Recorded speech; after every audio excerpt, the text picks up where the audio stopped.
Joining us now, rejoining us, I should say, former spokesman for the State of Israel, Eylon Levy. Eylon, great to have you back. I'm glad we sorted out those issues. You were talking about, the historic nature of yesterday. And now as we enter phase two of this agreement, what do you see as the biggest challenges that lie ahead for Israel, for the U.S. in all of this? Israelis are on a high. This is the moment that we've been fighting and praying for 2 years. I can tell you, Israelis have been doing little for the last 24 hours, but watching on a loop the videos of those hostages being reunited with their families. It's so moving. But look, phase one is not over. Hamas is still holding onto the bodies of 24 hostages it killed in captivity. That is a violation of the agreement. It has to free them now. It can't hold onto them as bargaining chips. And looking ahead to phase two, President Trump laid out a very ambitious peace plan, and Israel said yes to all 20 points. Hamas has not. It hasn't accepted disarmament. It hasn't accepted demilitarization. It hasn't accepted de-radicalization. In fact, it's doing the opposite. It's saying it will hold on to its weapons. It's cracking down on its regime inside the Gaza Strip. And we know that demilitarization has to happen, or the next war will be only a matter of time. Let's remember, Hamas is a jihadist terror regime that is committed to Israel's total destruction.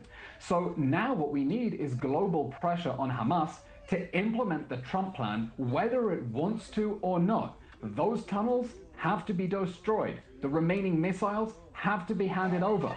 Because if this is not the last Gaza war, there will be a next Gaza war. We don't want that to happen. Hamas can never be allowed to drag the Middle East into war ever again. So how do you see that playing out logistically? Does this ultimately come down to the military might of the IDF? We know that President Trump, has greenlit Netanyahu to use military force if this doesn't happen another way, this disarmament of Hamas.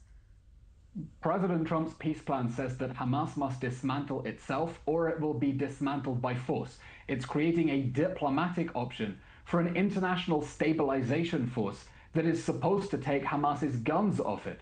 But the peace plan is very clear. If Hamas refuses to disarm, if it refuses to demilitarize, if it continues to rebuild its war machine in anticipation of the next October 7th massacre, then Israel will have every right to continue going after Hamas and then handing over parts of the Gaza Strip that have been liberated so aid can be delivered and people can start rebuilding.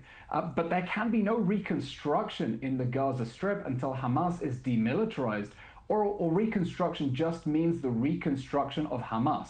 This war cannot end with Hamas still holding on to and rebuilding its tunnels and preparing for the next war. On October 7th, Hamas launched war hoping to destroy Israel, and this war has to end with the total destruction of Hamas, whether it wants to do it peacefully or if it forces Israel to do it the hard way. Right, and there is hope, but skepticism that this will happen, without military force. Eylon Levy, great to have you this morning. I appreciate you joining us.